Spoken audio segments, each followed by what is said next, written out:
warahmatullahi wabarakatuh.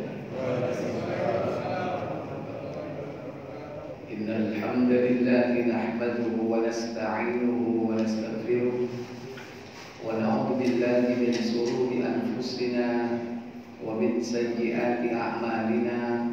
Man yahdihillahu fala mudilla lahu wa man yudlil fala hadiya lahu. وأشهد أن لا إله إلا الله وحده لا شريك له وأشهد أن محمدا عبده ورسوله.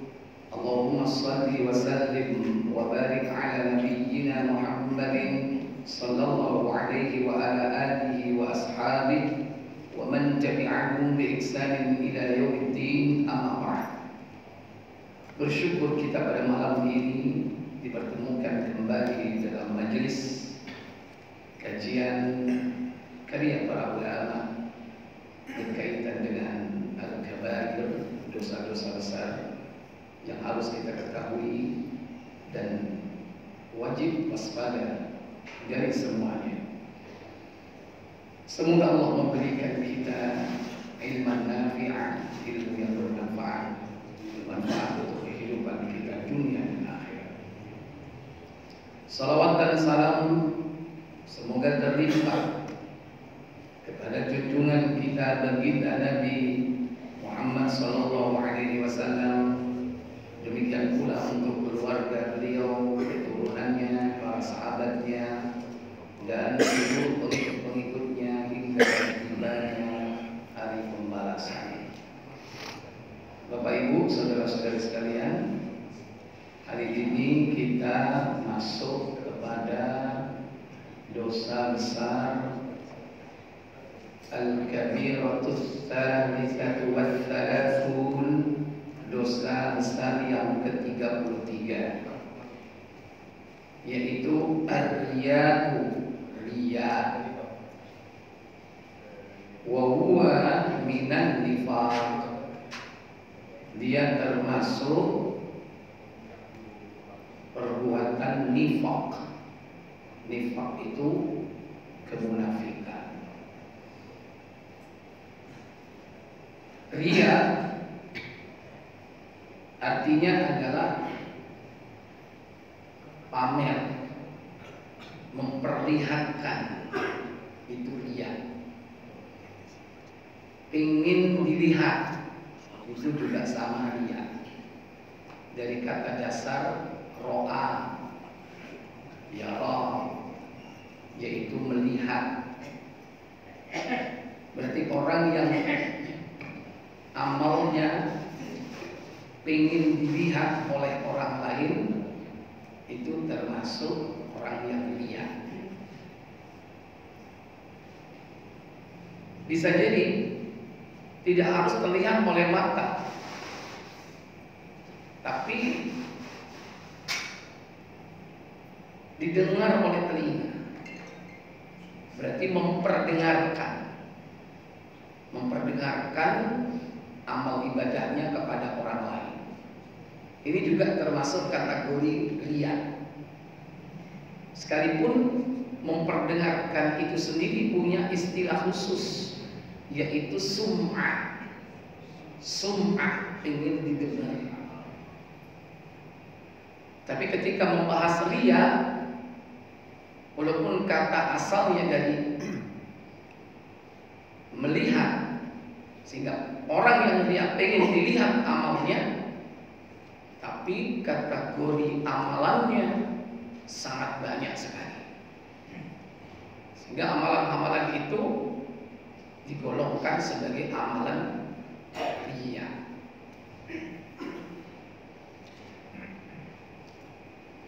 Imam Az-Zahabi dalam kitab beliau di sini pertama mencantumkan surah An-Nisa ayat 142. Surah yang keempat ayat 142, di mana Allah Jalla Jalaluhu berfirman, innal munafiqina yukhadi'una Allah wa huwa khadi'uhum wa idza qamu ila sholati qamu kusala yura'unan nas wa la yadhkuruna Allah illa qalila. Kata Allah, innal munafiqin, sesungguhnya orang-orang munafik itu yukhadi'una Allah, dia hendak menipu Allah. Wa huwa khadi'uhum, tapi Allah membalas tipuannya. Berarti siapa yang tertipu? Hakikatnya orang munafik itu tertipu. Bagaimana mereka bisa tertipu padahal dia yang mengklaim dirinya menipu Allah atau berusaha menipu Allah, tapi dia sendiri yang tertipu. Wa idza qamu ila sholati, dan apabila mereka diseru untuk menegakkan salat, qamu, mereka berdiri, mereka tegakkan salat itu, tapi dilakukan dengan kusala. Apa kusala? Malas.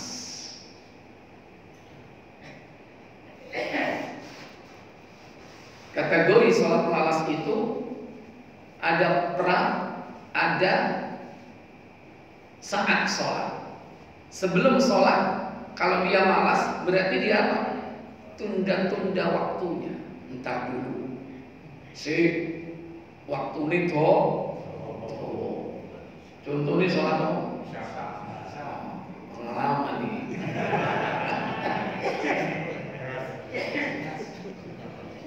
Sentuh air, waktu ini mesisan kok, tengah tangi mesisan tahajud.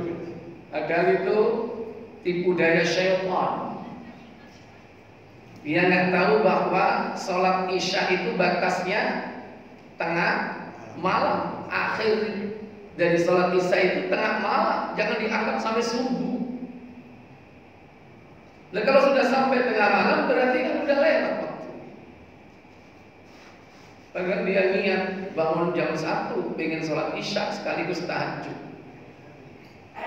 Kalau seandainya itu dilakukan, lewat sudah waktu isya.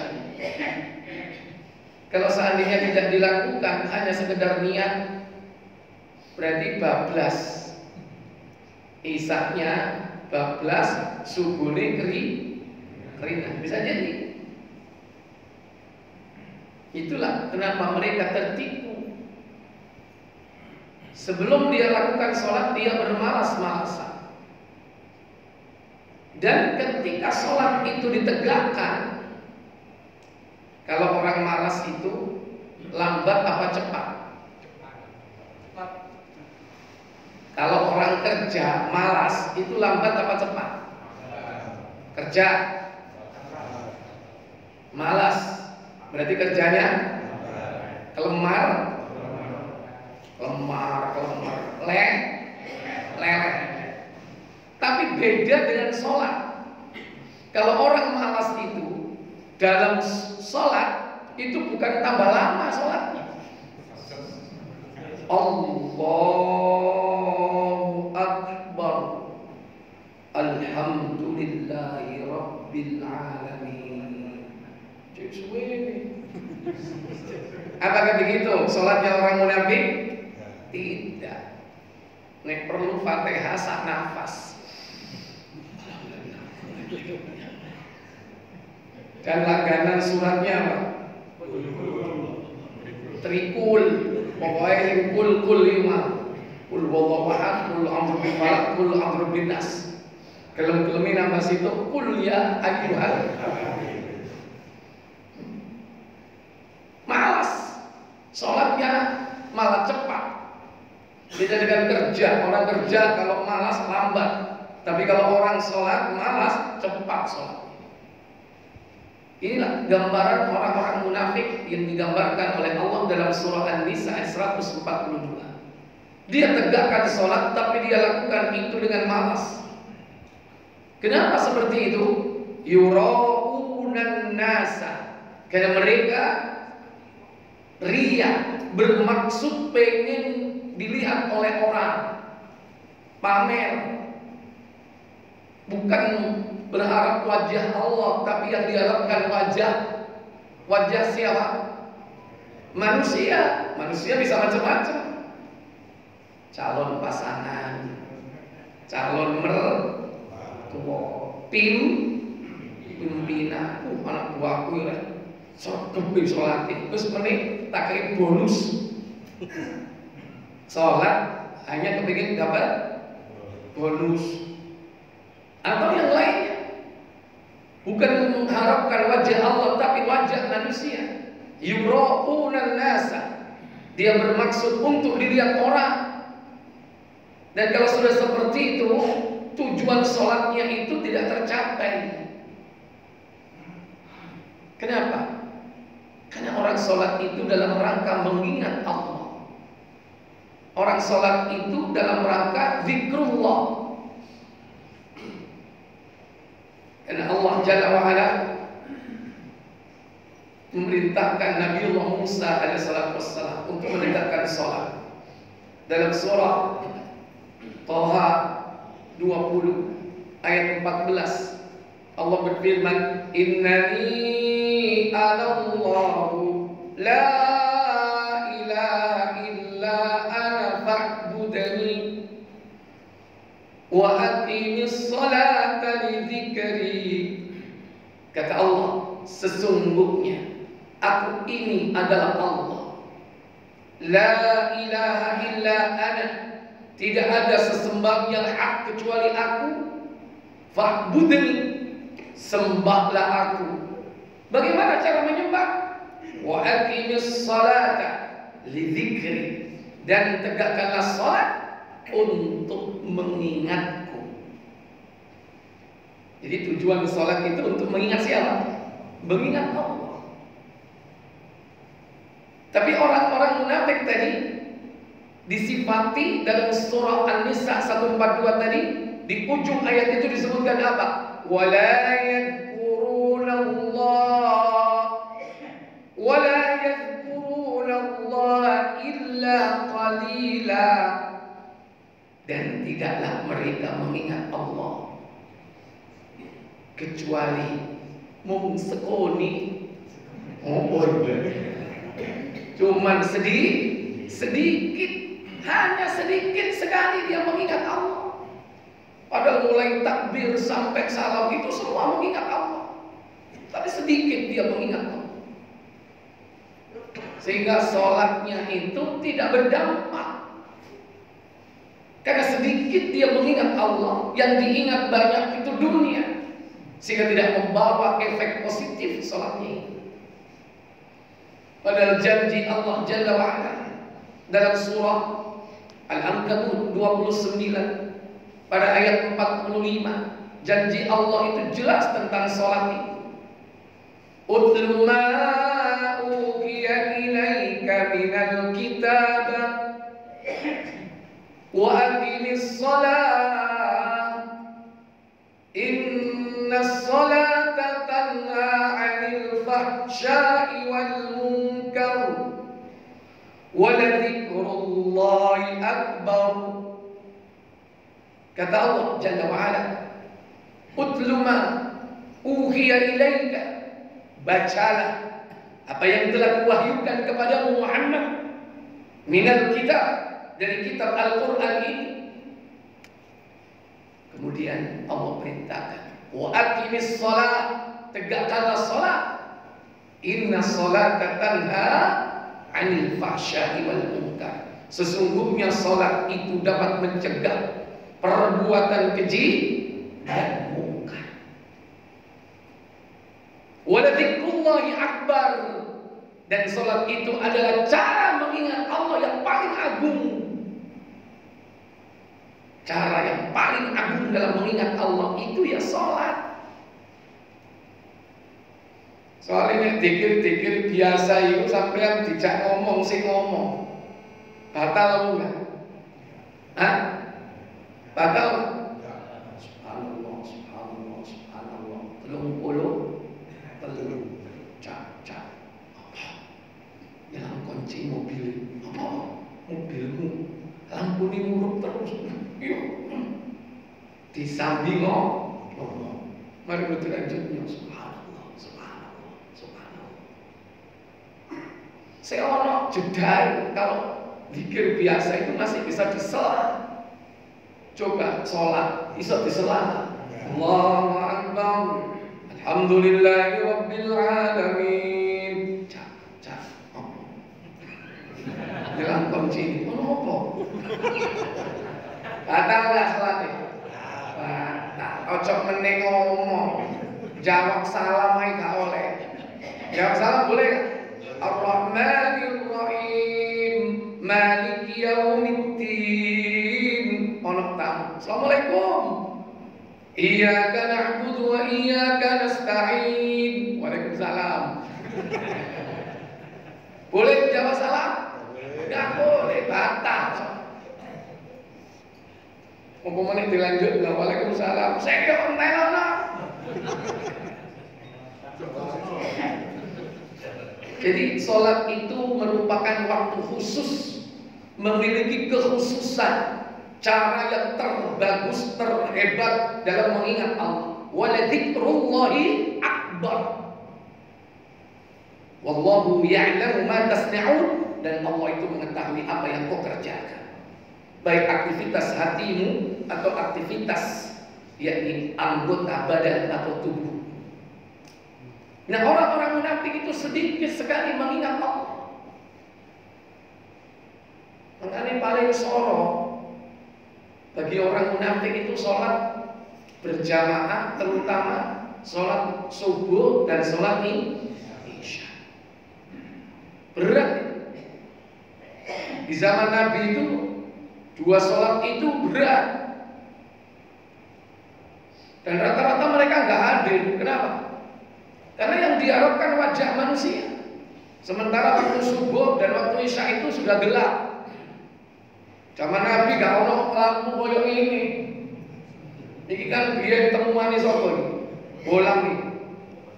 Thomas Alva Edison, iya kan? Saya kafir ya. Coba dia muslim bisa membantu orang banyak untuk mendapatkan jariah pahala. Kafir enggak? Iya, sampai mati kan? Aku turun tahu kabar soal Thomas Alva Edison belum Islam. Dari mu'alaf belum tahu kabar. Berarti mati ini kafir. Belum ada lampu seperti dulu adanya apa?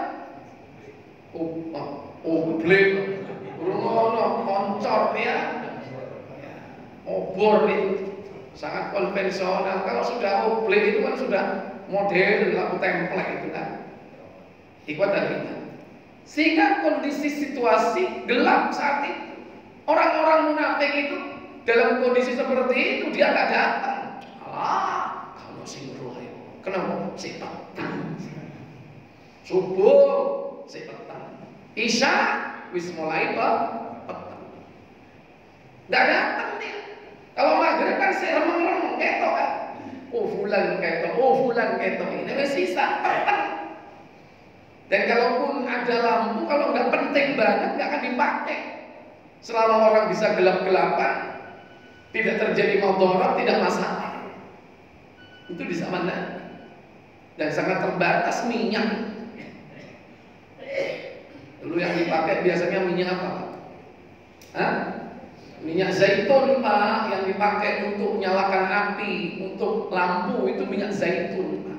Itu zaman saya ini macam-macam ya. Yang sampai saya menangi lengok gas itu guys dikumpul stone clean ya Petromax itu masih modern nih, masih sering belos ya kan. Itu bahan bakarnya pakai minyak gas, pemicunya apa? Spiritus ya, spiritus entek untuk liane semua. Itu sudah modern. Zaman Nabi tidak seperti itu. Makanya gelap, orang munafik nggak akan datang di dua sholat itu. Nah terus gimana kalau sudah zaman berubah? Seperti sekarang ini kan subuh terang, maghrib terang, isya yang terang, lampu nih padang ya. Tetap aja hadis itu tidak berubah. Orang munafik tetap tidak akan datang di waktu subuh dan isya. Kenapa? trennya, godaannya beda lagi. Sobone gak sholat karena kerinan, ngomongin cakro yang warkop ya. Lah isya gak sholat gara-gara apa? Wis mulai janjian, mbonan di belakangnya. Itu trennya sudah berbeda. Sama dia juga gak sholat. Itu sudah rumus Al-Quran.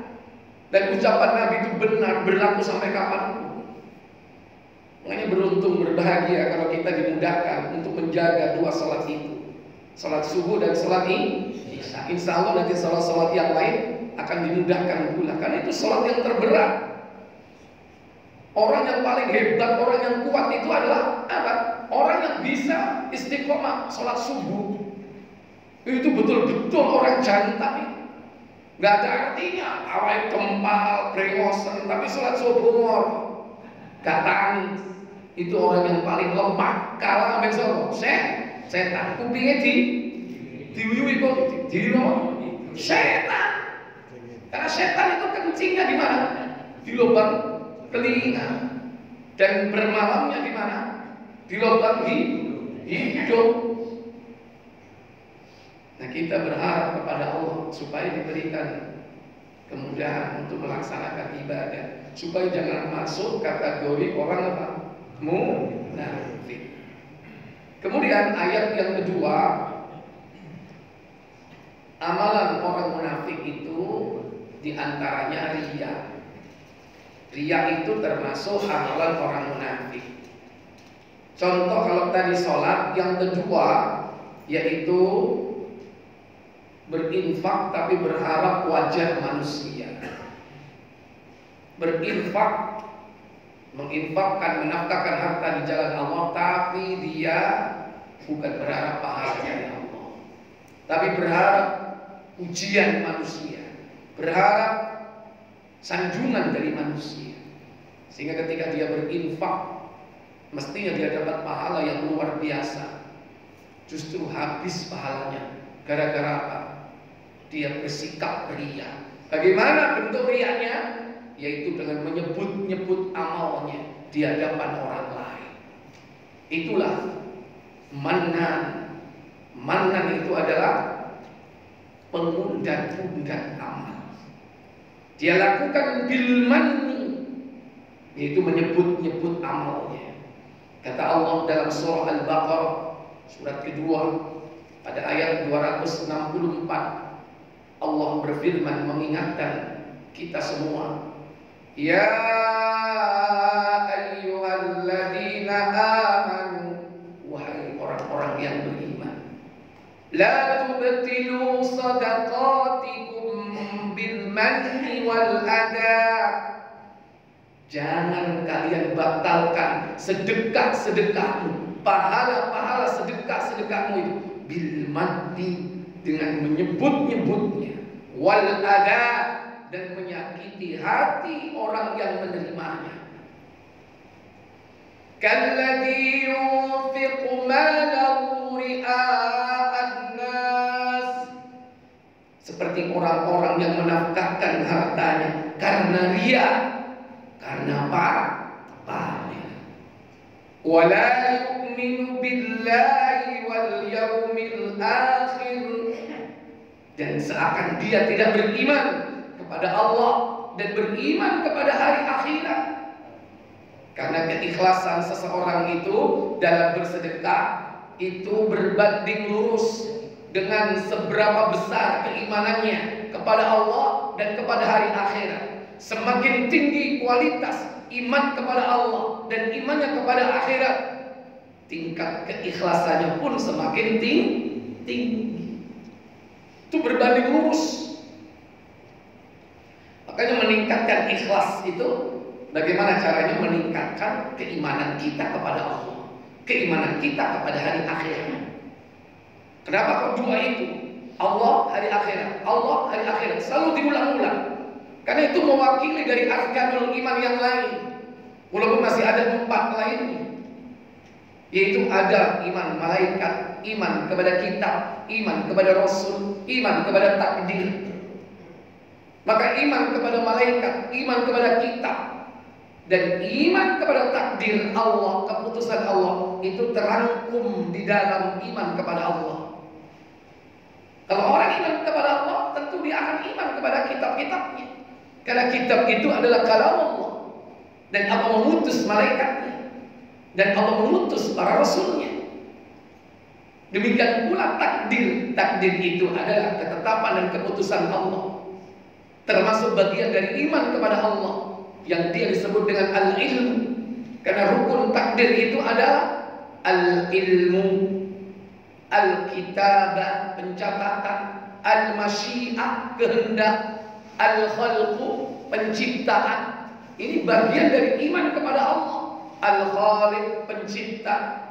Demikian pula al-masyiah, kehendak. Allah memiliki al-iradah. Demikian pula al-ilmu. Rukun pertama dari memahami takdir itu al-ilmu. Sementara Allah sendiri adalah al-ilmu. Salah satu sifat Allah, al-ilmu. Sampai napal. Allah itu punya sifat ilmu. Allah wujud kita. Ya kan? Nyambung kan? Mukhalafatul lil hawadis, qiyamuhu bi nafsihi, qudrah iradat. Masuk ilmu. Cuman mek rong mulut tok, padahal si luwe akeh. Ya. Jadi ilmu salah satu sifat Allah. Makanya iman kepada takdir itu include kepada iman kepada Allah. Karena mengimani takdir itu sama dengan beriman kepada Allah tabaraka wa taala. Makanya cukup yang sering diucapkan, yaitu apa? Man kana yu'minu billahi wal yawmil akhir. Barang siapa beriman kepada Allah dan hari akhir, falyukrim dhaifahu, hendaklah muliakan tamu. Diulang-ulang. Man kana yu'minu billahi wal yawmil akhir. Siapa yang iman kepada Allah, iman kepada hari akhirat, iman kepada Allah, iman kepada akhirat, ya, falyukrim jarahu, hendaklah dia memuliakan tetangga. Banyak akhlak-akhlak itu yang dibangun atas iman kepada Allah dan hari kiamat. Maka orang yang ria disifati dengan orang yang tipis imannya kepada Allah dan hari akhirat, atau bahkan sama sekali tidak ada. Kalladzi yunfiqu malahu ria'an nas, seperti orang-orang yang menginfakkan hartanya karena ria, pengen dilihat manusia. Wala yu'minu billah wal yawmil akhir, dan dia tidak beriman kepada Allah dan hari akhirat.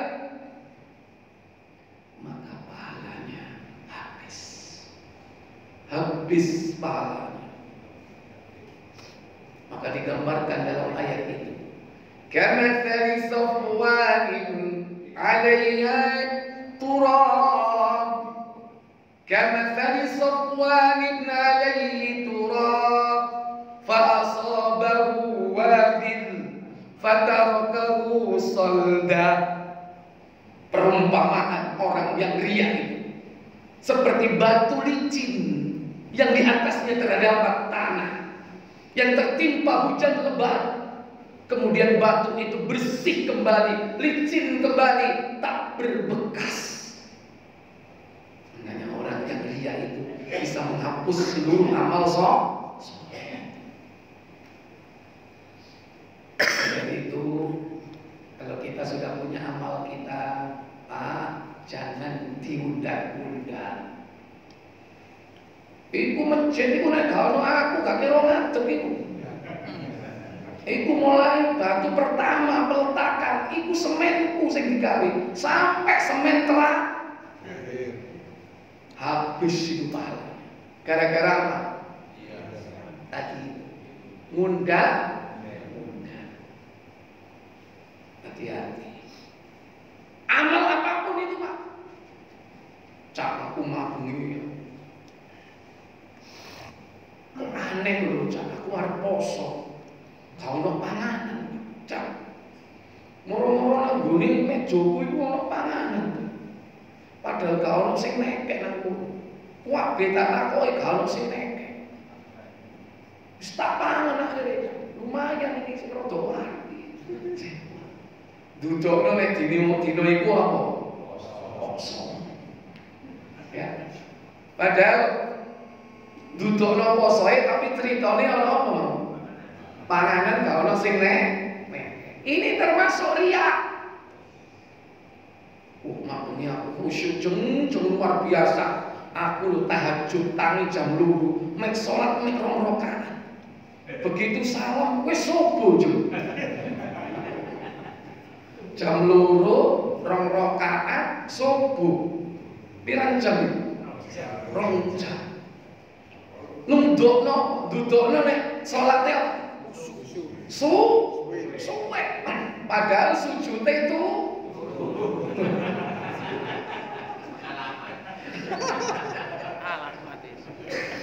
ruai niku.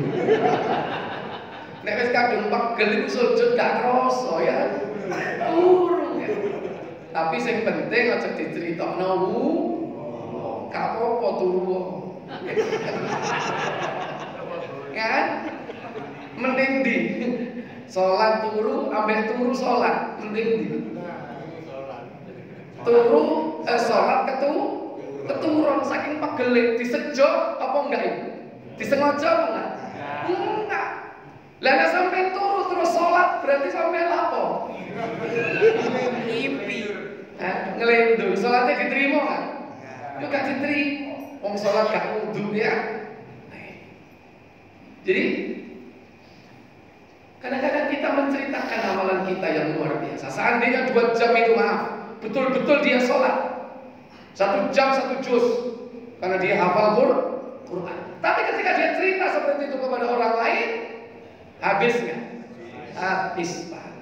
Ini dalilnya bil manni, dengan menyebut-nyebut wal ada, dan juga menyakiti hati orang yang menerima.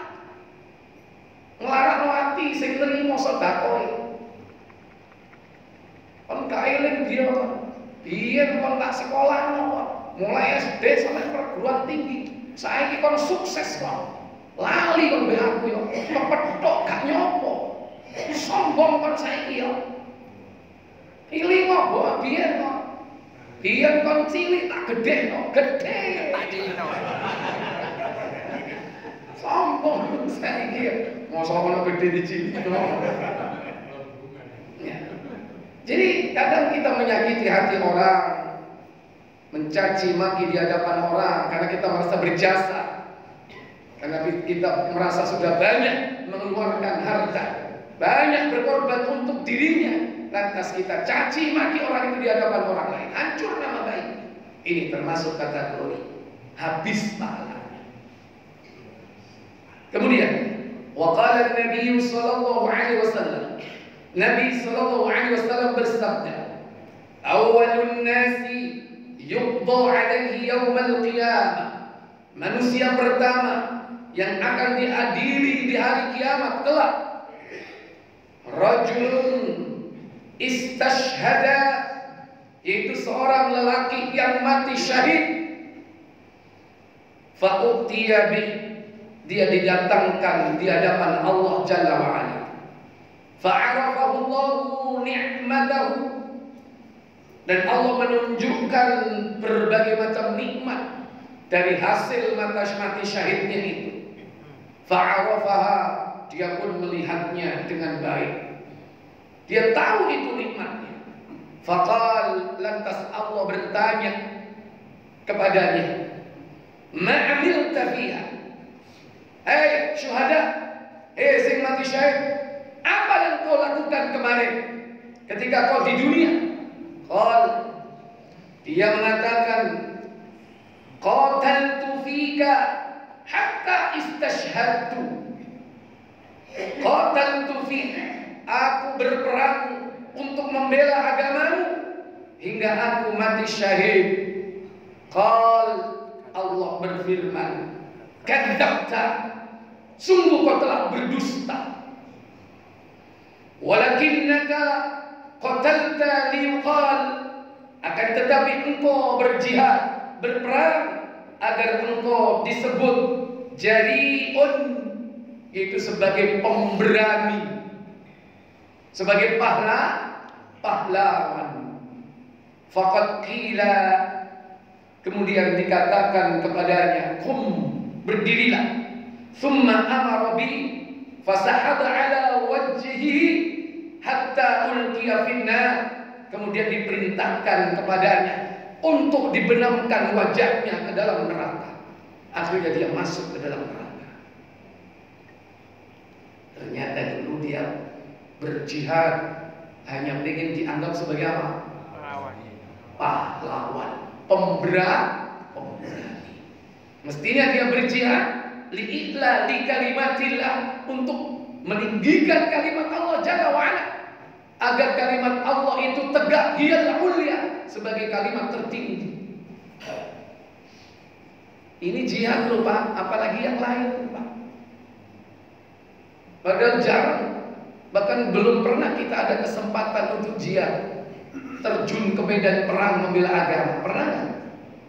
Pernah atau belum? Belum. Ujian yang ini belum. Mungkin mbah-mbah kita dulu pernah. Dulu melawan siapa? Melawan penjajah. Itu niatnya untuk melawan orang kafir yang datang ke tempat ini, membuat kerusakan. Apa kerusakannya? 3G. Oh, 3G ya? Apa? Glory, mencari kejayaan. Gold, mencari emas. Gospel, mencari menebarkan agama, menebarkan, yakni agama apa ya? Agama Nasara, ditebarkan agama di negeri ini. Ini kan apa? Misi pemurtadan. Karena mereka ini juga ada misi zending di sini, pemurtadan, juga mengeksploitasi sumber daya alam, juga memperbudak kaum muslimin menjadi kerja paksa. Namanya apa? Rodi. Setelah mereka kalah dalam perang dunia keberapa? Kedua atau pertama? Pertama ya kan? Baru kemudian muncul lagi penjajah berikutnya, yaitu Jepang. Mereka yang berperang melawan musuh penjajah ini, mereka melawan kufar, mereka adalah syuhada. Kalau niatnya apa? Niatnya untuk membela agama Islam. Tapi jangan hanya sekedar membela negara. Bahkan negara saat itu sudah ada atau belum? Negara belum ada. Negara baru berdiri tahun berapa? Iya, 17 Agustus 45 kan? Mungkin bangsa sudah ada. Bangsa Indonesia. Tapi negara Indonesia turun, belum ada. Disiati ambek iku sing organisasi terbesar di negeri ini. Mari Muhammadiyah berdiri NU itu lebih dulu daripada berdirinya negara Kesatuan Republik Indonesia. Jadi kalau dia membela agama, dia mati syahid. Tapi kalau hanya membela bangsa, membela negara, belum tentu dia membela agama. Mati syahid apa enggak? Bisa jadi kan syahid. Karena apa? Karena dunia. Makanya jangan hanya sekedar membela bangsa negara, tinggikan perjuangan seseorang itu untuk membela apa? Agama. Harus ikhlas karena siapa? Ikhlas karena Allah. Kemudian didatangkan orang kedua, warajulun ta'allama al-ilma wa 'allamahu. Didatangkan seorang lelaki yang belajar ilmu dan mengajarkan ilmu, wa qara'a al-Qur'an, dan yang membaca Al-Qur'an, fa'utiya bi, dia dihadapkan kepada Allah, fa'arafahu Allahu ni'amahu, dan Allah menunjukkan nikmat-nikmat dari pahala yang dia peroleh, fa'arafaha, dan dia mengetahui, melihat pahala itu. Kemudian ditanya oleh Allah, fama 'alimta fiha, apa yang kau kerjakan dengan aktivitasmu untuk menuntut ilmu itu? Apa yang kau harapkan? Qal ta'allamtul ilma wa 'allamtuhu, aku mempelajari ilmu dan aku mengajarkan ilmu kepada manusia. Wa qara'tu fikal Qur'an, dan aku membaca Al-Qur'an semata-mata karena engkau wahai wahai Allah. Allah berfirman, kadzabta, kau berdusta, kata Allah Jalla wa ala. Walakinnaka ta'allamta liyuqal, akan tetapi kau belajar dan mengajarkan hanya pengen dipanggil alimun, sebagai orang alim. Wa qara'tal Qur'ana liyuqal, dan kau mempelajari atau membaca Al-Quran hanya karena pengen dipanggil qari. Apa qari? Para pembaca Al-Quran. Faqad qila, kemudian dikatakan kepadanya, summa amara bihi fasa'ada ala wajhihi hatta alqa finnar, kemudian diperintahkan kepadanya untuk dimasukkan ke dalam neraka, ditelungkupkan wajahnya ke dalam api neraka. Jadi belajar hanya karena ingin dipanggil orang alim, atau ingin mendapatkan apa? Ingin mendapatkan dunia. Belajar agama hanya pengen dapat gelar apa? Ada gelar dari masyarakat, ada gelar akademik. Gelar akademik banyak nggak belajar agama? Ya, bisa jadi kalau orientasinya itu berarti tidak ikhlas karena Allah. Atau orientasinya mendapatkan apa? Ijazah. Soalnya ijazah ini payung nggak zaman saya? Halo, ijazah itu payung nggak? Seandainya tidak dipakai ngelamar, digawe di sekolah, no, iso nggak ijazah? Ijazah itu di sekolah, no nggak? Bisa. Kalau saya pengalaman buat aku, bisa kok. Cak paling piro saya ini cak? Piro? 500. Paling ijazah toh itu. Lah kalau yang duit ijazah mulai SD sampai SMP kan lumayan. Sampai S piro? S2. Campur kok. S1, S2, ya, S3 ya. Wah, apalagi nilainya tambah berlipat-lipat. Kalau hanya orientasi itu berarti bukan karena Allah, atau karena gelar dari masyarakat supaya dipanggil Pak Ustaz, dipanggil Pak Kiai, dipanggil bos dan sebagainya. Ikhwatal iman, hati-hati. Ini termasuk peringatan bagi para asatid, para alim, para ulama. Belajar ilmu itu bukan untuk mendapatkan dunia, apapun di antara dunia, apalagi kedudukan, apalagi harta rizki sudah ditulis oleh Allah Jalla wa'ala. Antum jangan sampai berharap dunia. Opo maneh sampai ditulis tarife, ono enggak? Ngajarno agama gak gelem budal, gak gelem teko, nek gak sesuai apa? Tarif piro?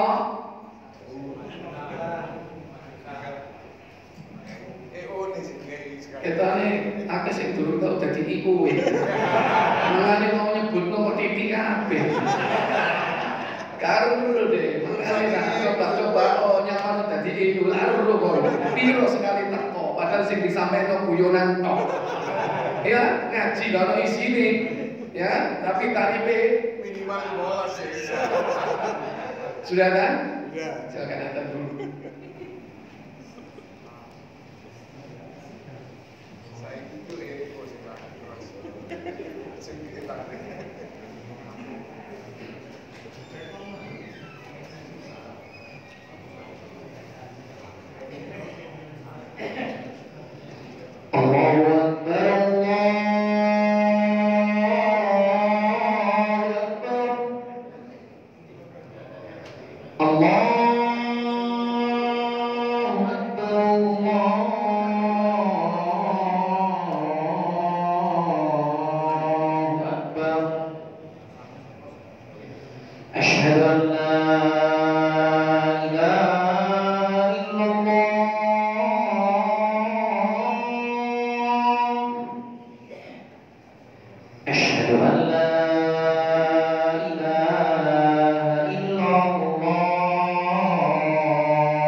Muhammad Rasulullah.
Baik Bapak Ibu, saudara-saudari yang dirahmati Allah, 3 orang yang diadili pertama ketika di padang mahsyar. Siapa tadi pertama? Itu orang yang mati syahid.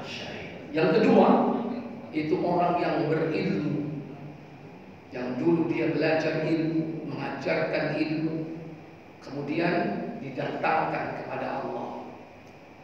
Ternyata apa yang dilakukan itu bukan karena Allah, tapi ria, karena dunia, karena manusia. Makanya supaya ilmu itu bermanfaat, mengajarkan itu harus ikhlas. Yang memberi ilmu ikhlas dan yang belajar ilmu pun ikhlas. Dua-duanya ikhlas. Maka itu bermanfaat. Bermanfaat untuk yang mengajarkan dan bermanfaat untuk yang diajari. Sehingga itu akan membawa kebaikan dunia dan akhirat. Minimal berdampak kepada dirinya. Apa itu? Kebahagiaan.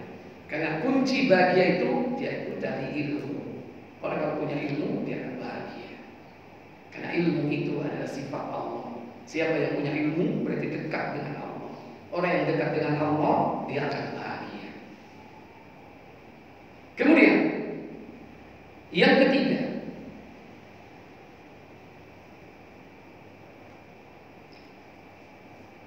warajulun wasa'allahu alaihi, dan didatangkan yang ketiga seorang lelaki yang dilapangkan hartanya, wa'atahu min asnafil mal, dan Allah memberinya berbagai macam harta kekayaan.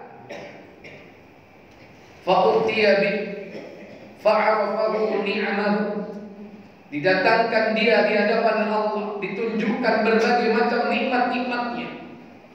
Fa'arafaha, dan dia mengetahuinya. Faqal, maka ditanya oleh Allah, ma 'alimta fiha, apa yang kau lakukan dengan hartamu itu? Qal, dia mengatakan, ma taraktu min sabilin tuhibbu an yanfaqa fihi illa anfaqtu fihi lak. Tidaklah aku tinggalkan jalan-jalan yang kau cintai agar harta itu diinfakkan padanya, melainkan aku infakkan harta itu di jalan tersebut hanya karena engkau. Qal, lantas Allah berfirman, kadzabta, kau berdusta. Walakinnaka fa'alta li. Qal, akan tetapi kau lakukan itu semua hanya kau berharap huwa jawadun, hanya kau pengen dikatakan dermawan.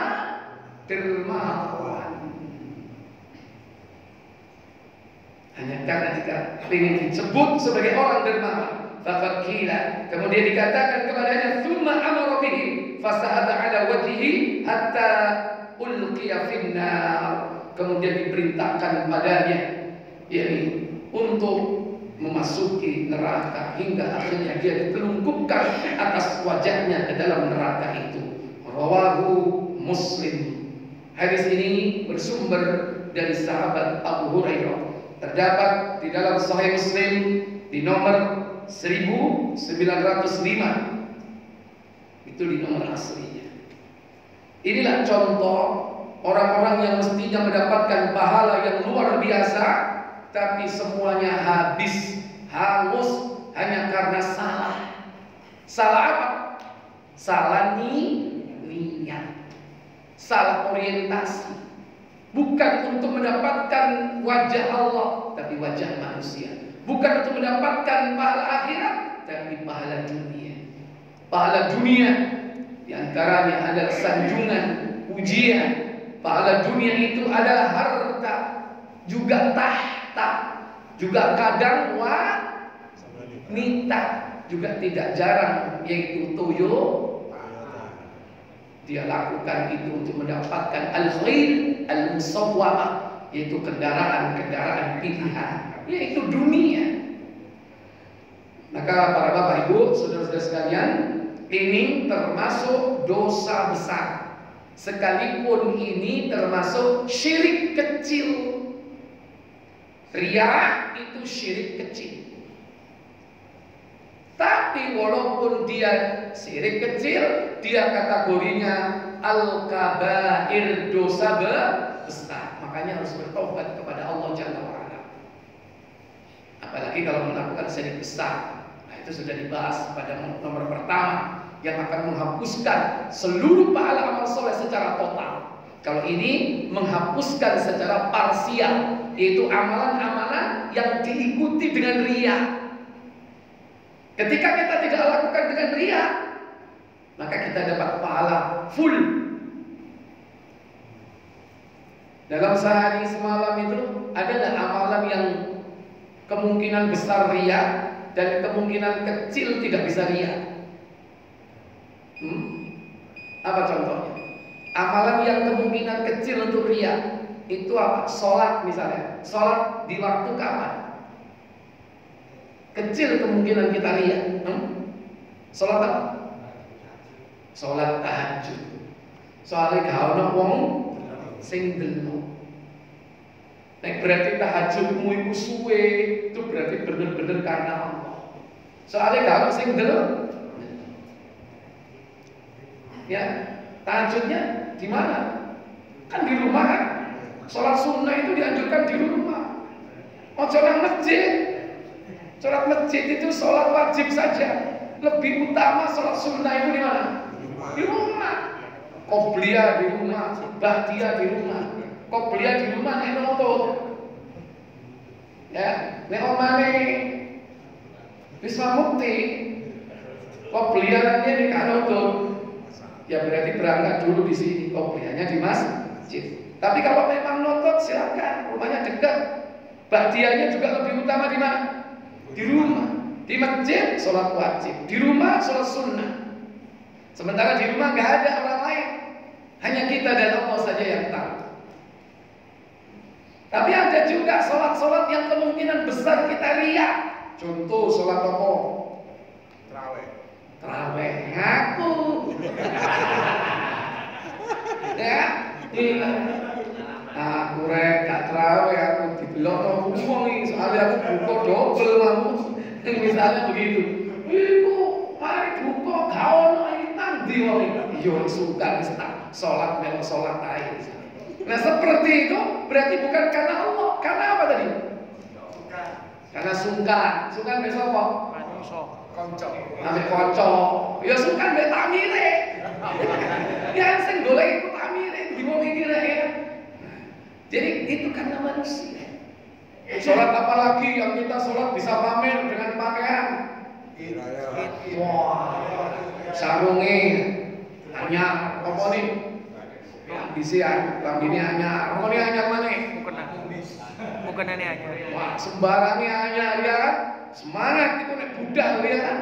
Leren paes di sini. Sholat dipakai. Sholat paes di sini. Iya. Mereknya sarung aja tadi buri apa tadi sarung? Buri. Sarung cap gajah delosor. Ya, mereknya terpampang. Itu sangat mungkin dia bisa riya. Bukan pamer dengan amalnya, tapi pamer dengan dunianya. Bisa jadi. Para imam itu juga bisa pamer, Pak. Bisa pamer. Makanya di situ belajar. Harus punya jam terbang yang tinggi. Makanya harus dilatih terus, jadi imam terus. Supaya nanti pada satu titik kita sudah gak berharap ujian menungso. Soalnya apa? Ya lah, wong-wong yo ikut tok ae. Ya harus biasa. Jamaahnya paling ikut tok. Coba kalau bentuk anyar masih baru. Mau menek durung nikah ya kan, kalau calon waduh. Sor. Ya. Ini kan bahasa hati yang sangat mungkin dilakukan oleh siapapun. Sing tahu dadi imam, termasuk ustaz ya.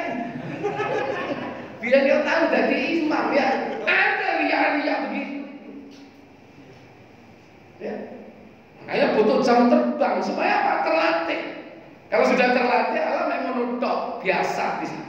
Kalau awal-awal kan campur dan aduk jadi satu. Yono ria, yono gemet. gemeteri, ono ndredege ya kan, campur jadi satu. Kalau sudah biasa jam terbang sudah tinggi, makanya orang terus punya jam terbang amal yang lama supaya apa? Dia bisa ikhlas. Awal-awal pertama kali rajin nang masjid, budal, tonggo kanan kiri delok, bisa jadi timbul riya atau enggak? Riya. Pemenang dipuji, masya Allah, bapak kita ini merek, guru budal wis budal wis helmnya wis gak cukup ya. Pengajian di maghrib, asar wis teko.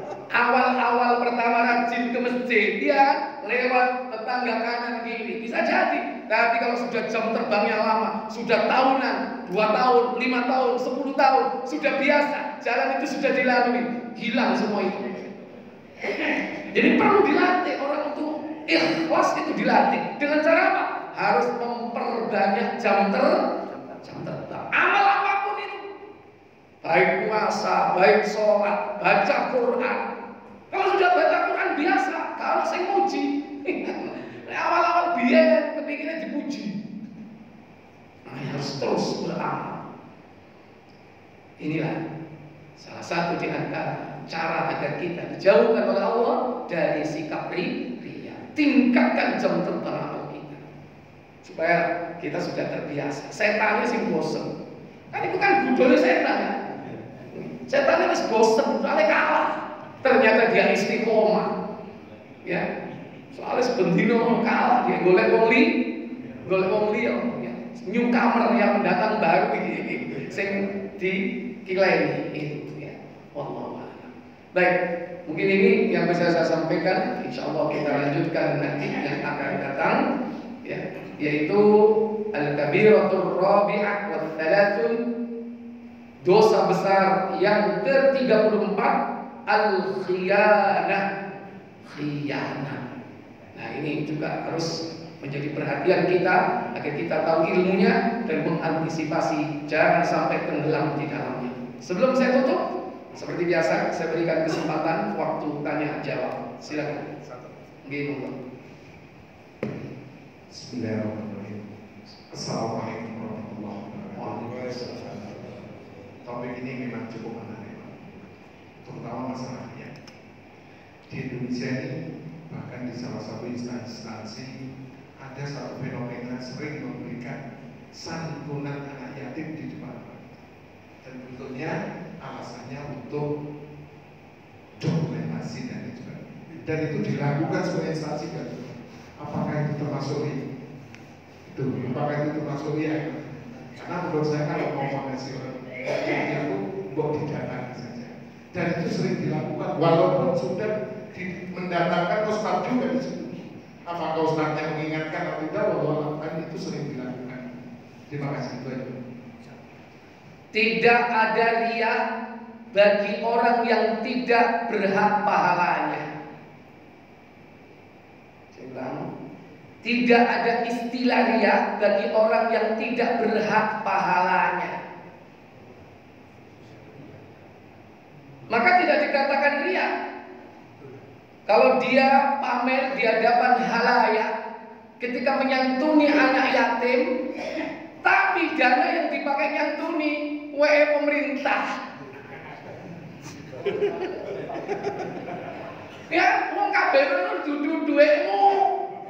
Iku duit anggaran. Maaf, kalau itu duit anggaran, dia santunkan ke anak yatim, dia dapat pahala? Halo? Gak dapat pahala, antum gak berhak mendapatkan pahala, itu duitmu kok. Maka tidak ada istilah riya bagi dia. Nah, kenapa dia petentang-petenteng? Itu sedang membangun pencitraan, Personal branding. personal branding. Ya, jadi di mata Allah dia tidak terkena dosa riya, tapi dia terkena dosa yang lain. Apa? Ya, dusta, kesombongan, bisa jadi masuk kategori keangkuhan, ya, manipulasi, kedustaan, penipuan, masuk kategori walaupun tipis-tipis ada. Sama dengan begini, antum beramal nih, beramal, punya duit, tapi diniatkan sodakonya untuk orang tua. Disodakokan, niatnya pahalanya untuk orang tua. Antum berhak mendapatkan pahala atau tidak? Sedekah duit kita untuk bapak kita yang udah meninggal, yang dapat pahala siapa? Hah? Orang tua yang dapat pahala. Yang berhak dapat pahala siapa? Orang tua. Yang nggak boleh riak siapanya? Yang dapat pahala yang nggak boleh riak, tapi wis mati ya baru riak. Makanya nek ono wong ngerti agama, nek diomongno sedakoe iku hangus termasuk riya, tapi dengan bangganya dia cantumkan apa? Kemungkinan besar iku diniatno dudu awake dhewe. Abu Jundi 5 miliar, padahal ditulis Abu Jundi, padahal sebetulnya Abu Jundi tidak berhak pahala 5 miliar. Kenapa? Karena Abu Jundi berinfak untuk orang tuanya. Tapi dicantumkan atas nama apa? Abu Jundi. Riya atau tidak?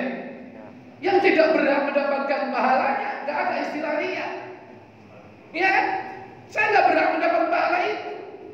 Jadi saya hanya membangun image bahwa saya orang dermawan. Tapi kalau kasus 3 ini tadi, ini semua berhak mendapatkan pahala.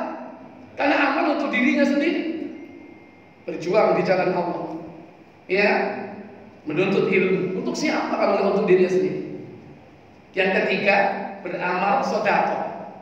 Ditegaskan di situ, dia mengaku di hadapan Allah, dia lakukan itu semata-mata karena Allah. Berarti dia mengklaim untuk dirinya sendiri, bukan untuk orang lain. Tapi ternyata ada niat tersembunyi, yaitu riya.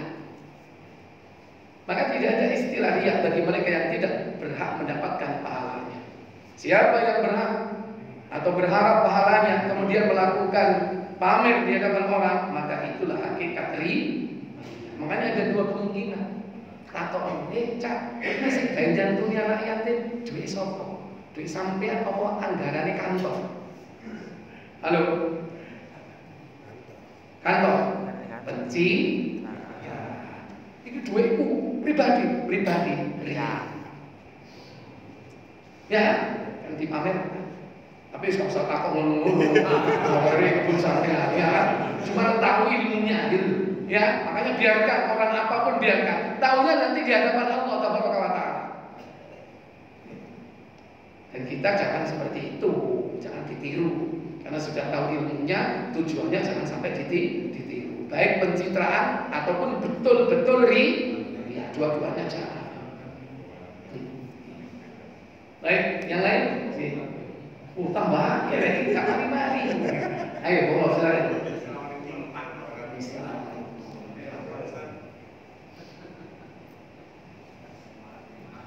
Di masyarakat kita kan banyak yang belum tahu tentang sunnah. Ini pertanyaan yang kedua tadi tentang orang yang menuntut ilmu dan mengajarkan ilmu. Kita di sini juga menuntut ilmu, sementara di khalayak ramai kan kita juga terasingkan. Di sebagian besar wilayah kita terasingkan. Kita memberi contoh di suatu masjid. Dengan niat memberi contoh, apakah itu sudah termasuk dengan apa yang kita ilmu yang kita terima dan kita sampaikan. Ya, terima kasih semua. Ya, baik. Sekalian Bapak mau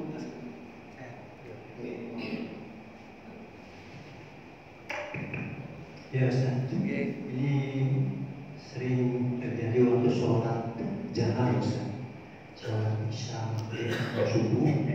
Karena di rakaat misalnya sholat isya itu rakaat ke-1 ke-2 itu kan jahar oleh rakaat ya, 1 kedua. satu rakaat ke-1 dan ke-2 kan biasanya jahar dibaca oleh imam. Rakaat 1, 2 Misalnya bacaannya jahar. Membaca ayat. Kemudian bacaannya kan terdengar oleh jamaah. Tapi setelah rakaat ke-3 ke 4 itu membaca sir aja, tapi cepat Ustaz. Jadi sampai ini kadang-kadang makmumnya terlambat langsung Ya. tidur. Nah, apakah itu yang 1-2 itu ria, Ustaz? Ya, baik. Pertanyaan dari Mas Sahabat tadi, Mas Jaya, ya kan? Ya. Jadi memang kita ini berkewajiban dalam perjalanan hidup kita itu pertama menuntut ilmu. Yang kedua, al-amalu bihi, mengamalkan ilmu. Yang ketiga, ad-da'watu alaihi, mendakwahkan ilmu. Pertama menuntut ilmu. Ini harus membekali diri dengan ilmu. Sebagai apa? Sebagai sarana untuk melaksanakan amal soleh. Amal tanpa dasar ilmu tidak akan diterima amal itu. Illal ladzina amanu wa 'amilus shalihat. Kata amanu itu sebanding dengan ilmu. Ilmu bertambah, iman bertambah. Iman bertambah, ilmu bertambah. Makanya antara iman dan ilmu disandingkan dalam satu ayat, disandingkan dalam surah Al-Mujadilah ayat 11. Yarfa'illahu alladhina amanu minkum walladhina utul ilma darajat. Sesungguhnya Allah Jalla wa'ala mengangkat derajat orang-orang yang beriman di antara kalian dan orang yang diberi ilmu dengan tingkatan beberapa derajat. Disandingkan dua-duanya. Nah, ilmu ini pertama. Setelah punya ilmu, diamalkan ilmu itu. Diamalkan untuk siapa? Untuk diri sendiri. Jangan menuju kepada tingkat ketiga, mendakwahkan ilmu sebelum ilmu diamalkan. Ya. Nanti dakwahnya itu kopong, dakwahnya itu tidak berisi, karena dia mengatakan sesuatu yang dia tidak amalkan. Makanya setelah beramal, mengamalkan ilmu, dakwahkan ilmu. Dan sebelum mendakwakan ilmu, mutlak, ya, yaitu sebelum dakwah berbicara, itu harus dengan ilmu. Beramal harus dengan ilmu. Setelah punya ilmu, baru dikerjakan. Nah, orang yang pertama kali untuk mendapatkan ilmu itu, atau kita menebarkan ilmu itu, adalah keluarga sebelum orang lain. Ibda binafsik, diawali dari diri sendiri. Setelah itu Allah katakan, ku anfusakum wa ahlikum nara. Jaga dirimu. Baru siapa? Keluargamu. Keluarga itu siapa? Yang paling dekat, yaitu istri kita. Siapa lagi? Anak-anak kita. Siapa lagi? Orang tua kita. Itu keluarga. Mungkin dia orang yang sudah banyak ilmu, orang tuanya tidak berdakwah dengan orang tua. Kalau sudah keluarga ini kita dakwahi sedikit banyak, kita sudah mendapatkan banyak perubahan menuju kepada kebaikan, baru dikembangkan dakwahnya untuk siapa? Orang. Kadang-kadang Pak, jadi fitnah kalau keluarganya ini kurang bener Pak. Kon dakwahi menungso, ngongkon wong jilbaban doan bojomu dhewe, kok pengen. Kira-kira dakwahnya diterima enggak? Kon ngongkon wong ngene, ngongkon wong ngono, doan anakmu dhewe. Kan begitu dijadikan alat. Padahal ya tidak begitu-begitu amat ya. Nabi Nuh tetap berdakwah sekalipun dia punya Kan'an. Nabi Nuh tetap berdakwah nggak sekalipun punya anak ahli syirik. Siapa anaknya ahli syirik? Yang tewas kena banjir, Kan'an. Nabi Nuh sudah tidak akan pernah gubris ucapan orang. Karena Nabi Nuh sudah merasa maksimal dan itu hak wilayah Allah mendapatkan hidayah. Tapi anak yang lain kan berhasil. Yafid, Ham, Sam masih ada. Kan hanya satu contoh saja. Ya, berarti itu memang wilayah hak Allah, yaitu hidayah. Dan itulah perjalanan hidup sebagai suri toladan, bahwasannya ada orang yang menjadi musuh kita dari kalangan keluarga. Kalau enggak anak siapa? Istri. Dua bojo papat, musuh sito karek telu musuh sito karek loro karek musuh sito karek siji, dua bojo siji musuh. Ya apa kira-kira? Golek mana? Oh, cok daldel ae. Ditandani dhisik, kan? Makanya caranya Allah sudah memberi tip dalam surat At-Taghabun. Jadi mulai dari diri, keluarga, kemudian masyarakat. Nah, kalau seandainya kita harus ambil peran di masyarakat untuk memperkenalkan kita, diri kita ini sebagai orang yang mengikuti jalan dakwah, silakan. Tapi harus memahami yaitu konsep dakwah. Dakwah itu pertama kita sendiri sudah harus siap dengan apa? Hujah. Kalau kita belum cukup hujah, jangan kita ambil peran itu, nanti dibalik sampai. Soalnya tidak ngomong ini kadang-kadang pakai logika. Antum harus siap. Yang kedua, lihat mad'u yang didakwai siapa, disesuaikan beda antara kota dan desa. Dan kita lakukan dengan ikhlas, semata-mata berharap agar orang itu dapat hidayah, bukan keangkuhan bahwa saya sudah berilmu, kamu belum. Jangan.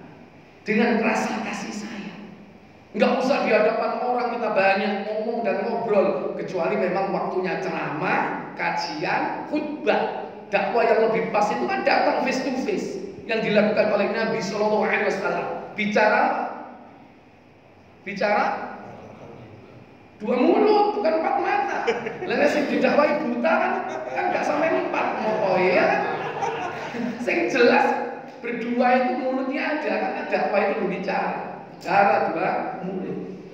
Ya, jadi begitu. Silakan. Yang penting antum ikhlas dan tidak berharap apa-apa kecuali kebaikan untuk umat. Silakan. Tapi harus tahu sela-sela. Jangan overacting. Karena sudah mendapatkan sunnah, ya kan? Ya ini. Kadang-kadang kurang sempurna memahami sunnah itu, akhirnya overacting. Begitu belajar sunnah, maka dia nggak paham kalau merapatkan soft itu diawali apa dulu? Halo, pundak dulu, baru kaki. Karena kaki itu bisa apa? Menyesuaikan. Kadang-kadang enggak. Begitu dapat ilmu tentang merapatkan soft, kaki harus ketemu kaki, kakinya bisa sing rapat. Akhirnya mendadak. Ya. Padahal pundaknya gak kena pundaknya. Rapatkan pundak dulu, baru kakinya bergeser, menyesuaikan pundaknya. Karena lebar kaki itu selebar pundak. Lah sing oleh ilmune kan mek titik, baru merapatkan kaki. Halu bainal manaqibi, ya, rapatkan antara pundakmu, kata Nabi sallallahu alaihi wasallam. Itu kan baru kakinya menyesuaikan. Begitu, itu contoh. Jadi dalam berdakwah kita harus sudah siap dulu dengan ilmu dan hujahnya itu. Baik. Pertanyaan Bapak, kalau memang sholat ketika saat dibaca jahriyah, yaitu keras, itu memang bacaan standar, ya. Tapi ketika bacaan itu sir, ada kecenderungan memang cepat, ya. Karena kalau baca jahr itu butuh energi. Yang kedua, kalau imamnya sudah tua, itu artikulasi bahasanya agak lambat. Soalnya sudah banyak sumbatan di saraf-sarafnya. Ampun, ya. Wes gak apa-apa, kan temen pengalaman. Ya, jadi anak yang muda itu kan lincah dalam membaca Al-Quran. Kenapa? Karena sarafnya masih fresh, peredaran darahnya masih lancar. Lah sing tua kakean bebek, ya kan, kakean jeroan, ya. Jadi kan agak lambat bicaranya. Nah, itu harus dimaklumi. Itu ketika suaranya dibaca jar. Begitu suaranya dengan sir pelan, itu cenderung lebih cepat.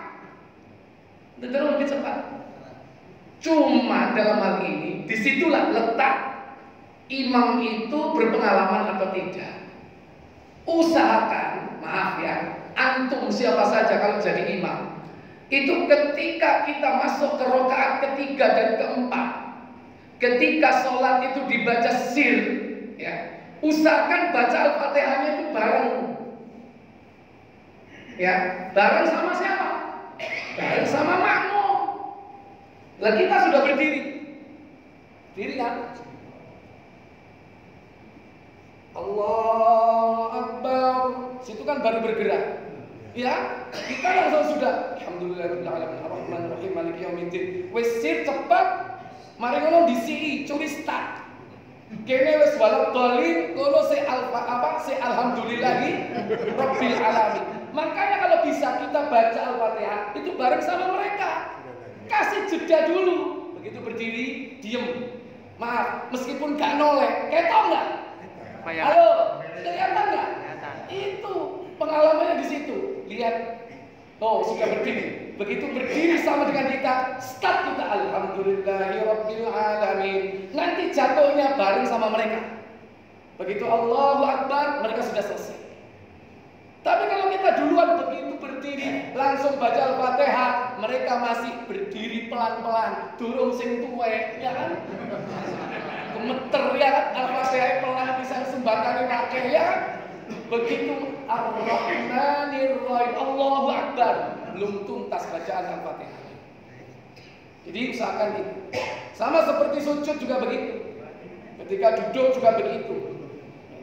Jadi diusahakan kita menyesuaikan dengan makmumnya supaya apa? Tidak terindikasi bacaan kita cepat. Padahal sebetulnya nggak cepat, standar. Cuman kita start lebih dulu masalahnya. Sama seperti rokok juga begitu. Begitu rokok, tunggu dia rokok, baru kita baca. Kita selesai, mereka juga selesai. Baru kita sami Allah. Nah, begitu caranya, Pak G. Jadi jenengan kalau jadi imam juga begitu. Nah itu pengalaman untuk diri kita, itu kita praktekkan dalam kehidupan kita sehari-hari. Baik kita mengimami teman-teman, mengimami istri, mengimami anak kita. Karena mereka juga kritis, Pak. Apalagi orang banyak. Ya, wallahu a'lam. Saya pikir cukup sampai di sini. Semoga bermanfaat untuk kita semua. Wa akhiru da'wana alhamdulillahirabbil alamin. Subhanakallahumma wa bihamdik asyhadu an la ilaha illa anta astaghfiruka wa atubu ilaik. Wassalamualaikum warahmatullahi wabarakatuh.